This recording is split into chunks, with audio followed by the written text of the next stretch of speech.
I just turned 19. And this is my birthday gift to you.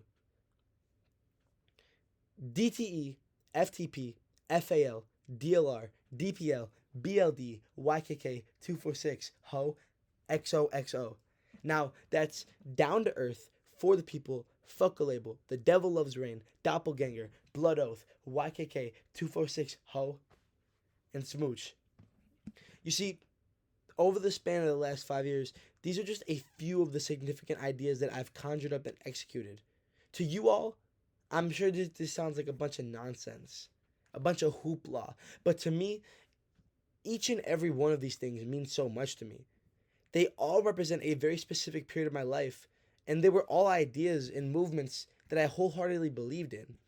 Concepts that I spent hours plotting and scheming on, and most of them amounting to nothing. I can literally see these moments of my life. I can see these periods of time. I can imagine who I was and who I was around and what I was doing. That's how much these acronyms mean to me. Seriously. DTE, aka Down to Earth, was my first big idea ever. As a sophomore in high school, yes, it took me 15 years to have a good idea. As a sophomore in high school, fresh off my pandemic year, it felt as if everybody around me was so one dimensional.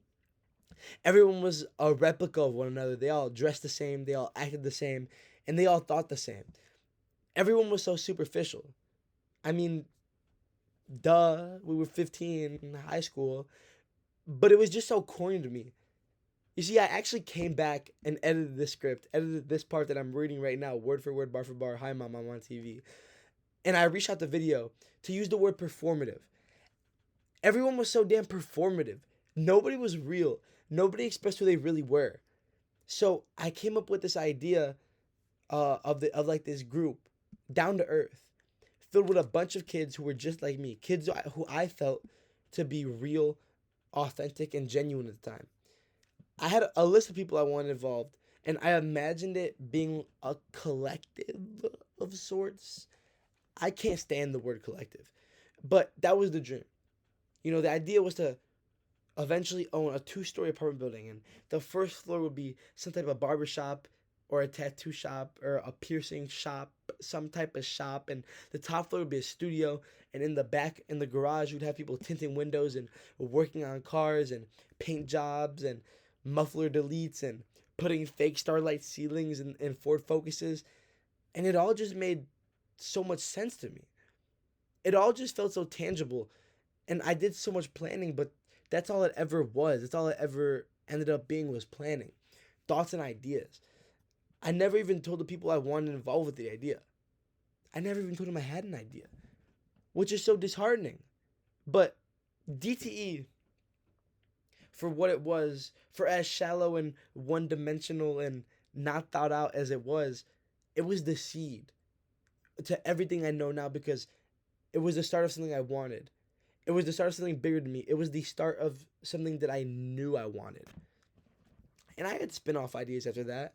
You know, soon to be rich, a streetwear brand that died after 2 weeks. I had Perpski, the name I was tagging before I got suspended from school. Statues in the Dark, For the People, Grapevine. Nothing had any real traction, and nothing contextualized itself into something real until FAL. FAL stands for fuck a label. And it was my next big thing. Senior year, it took me 4 more years to have a good idea. Senior year, I found myself more involved than ever with the music scene. I was working closely alongside my good friend Danny Hernandez, and we found ourselves frustrated with the space and the resources we had available.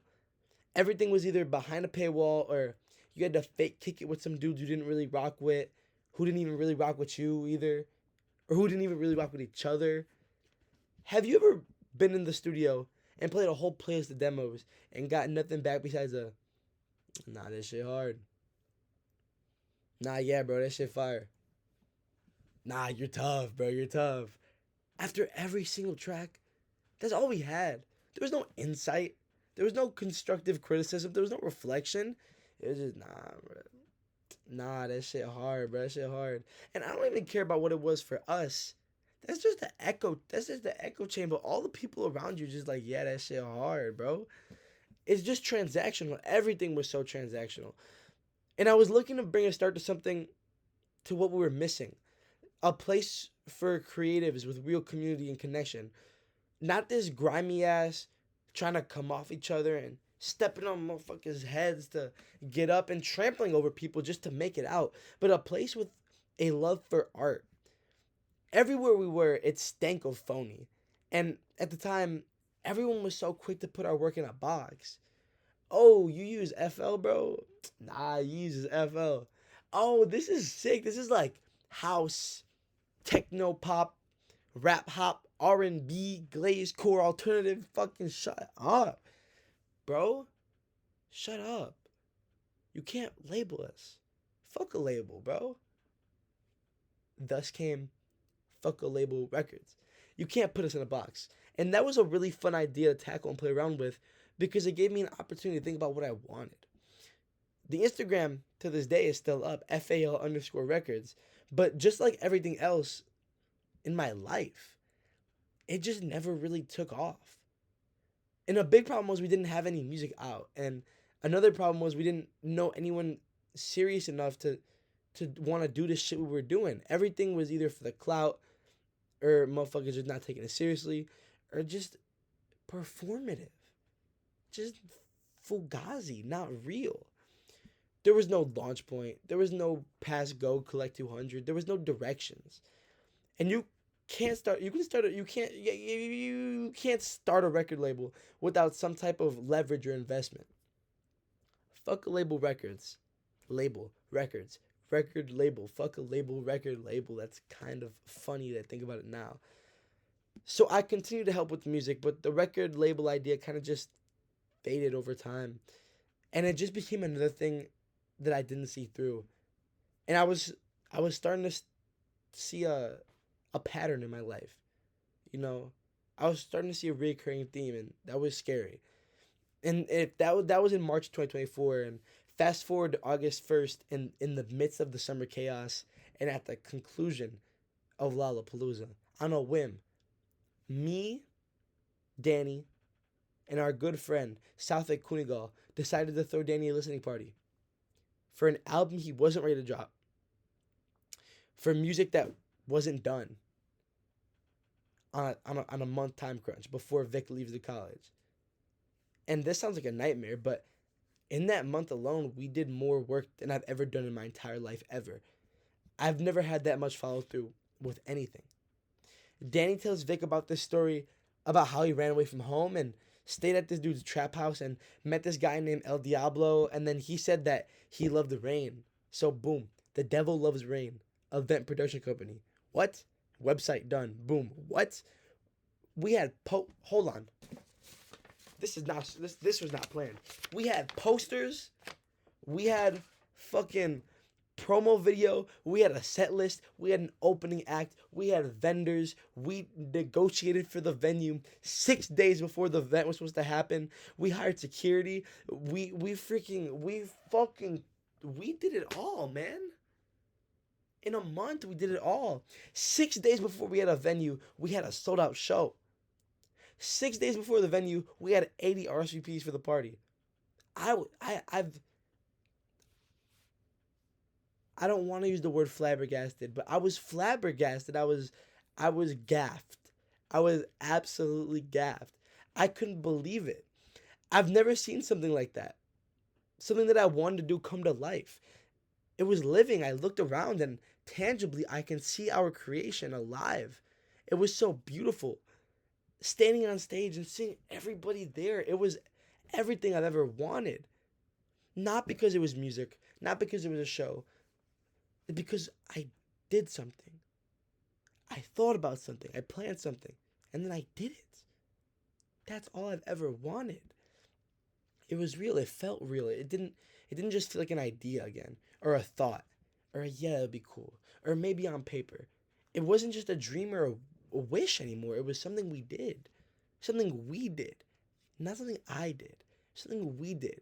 Me and the people I'm closest to made that happen.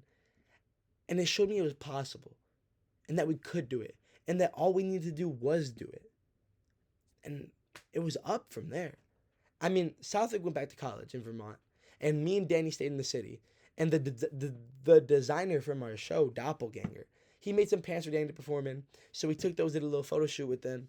You know, the dude in charge liked our work, and thus became this newfound relationship with Fog Thief.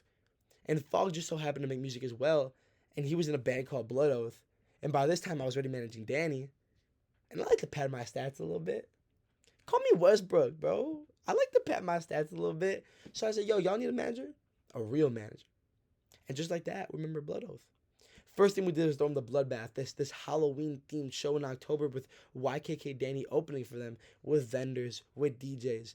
And we did it again. And everything is moving so fast now. And I'm keeping good pace. It just takes some solid navigation. I mean, things were looking good.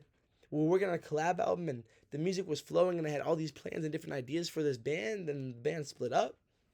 And then the band split up, and then I had all these really cool ideas for the band, and then the band split up. Like most boy bands, Blood Oath decided to go their separate ways. And then it was just me, Fog, and Danny. But unlike everything else before this, we didn't let it stop us. We just got right back up and worked on that album.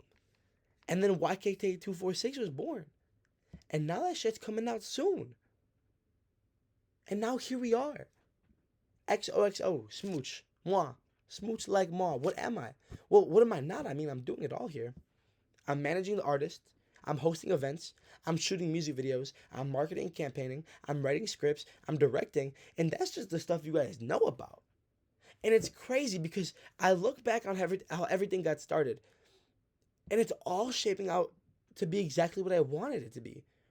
Exactly what I wanted when I was just at the beginning. When it was just me, a notebook, and a dream. Sketching and planning and drafting and thinking. I mean, like really, the names changed. The execution changed. The people's changed. I've changed. But the idea and the purpose remains the same. It always has. This is exactly what I've wanted. This is exactly what I've ever wanted. A community. Connection. Collaboration. People with the vision. People who see it how I see it. I am DTE to the bone. I am FAL to the bone. I am DLR to my core. I am Doppelganger. I am Blood Oath. I am Big YKK. I am Big 246. Ho? I am Smooch. I am Giovanni Scumacci.